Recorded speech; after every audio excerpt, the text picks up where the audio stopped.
Wala yung ginawa ko ngayong araw. Nagpakulo ako ng konting sabaw na may manok. May manok at saka tanglad, sili.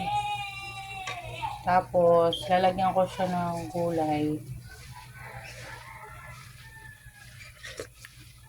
Nilagyan ko pala to ng konting ginamos para medyo maalat-alat para masarap.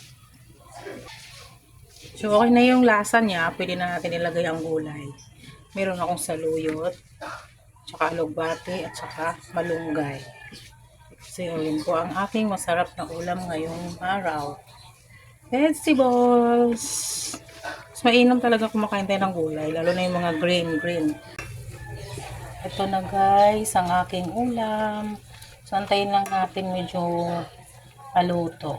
Kahit half cook lang, kasi daon lang naman yan. So, madali na lang yung kainin. Diba? Sarap.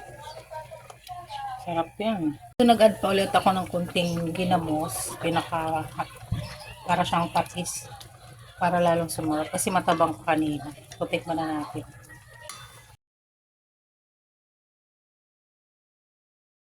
Masarap to. Buto lang kainin ko.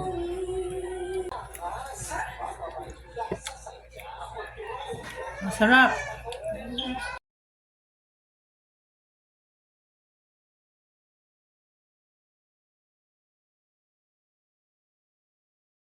Dati hindi mo ako kumakain nito guys. Kaya nasanay ako dahil yung aking asawa mahilig sa gulay. Yung halo-halo. Parang sa Bisaya yata nila suwa ko na gulay. Parang ganun.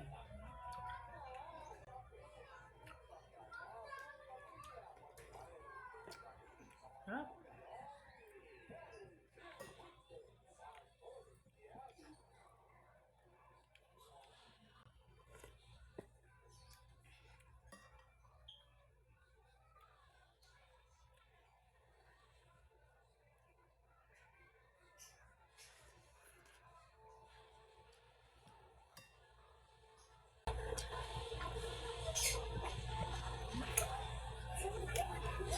Mga anak ko naman nagsasabaw lang nito.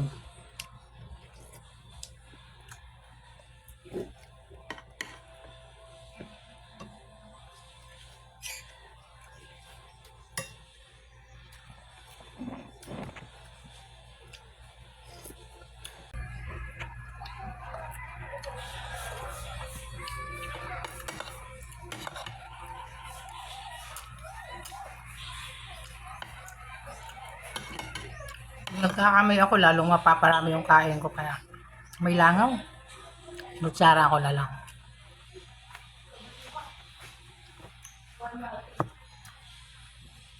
Kain tayo mga kaibigan.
tayo guys.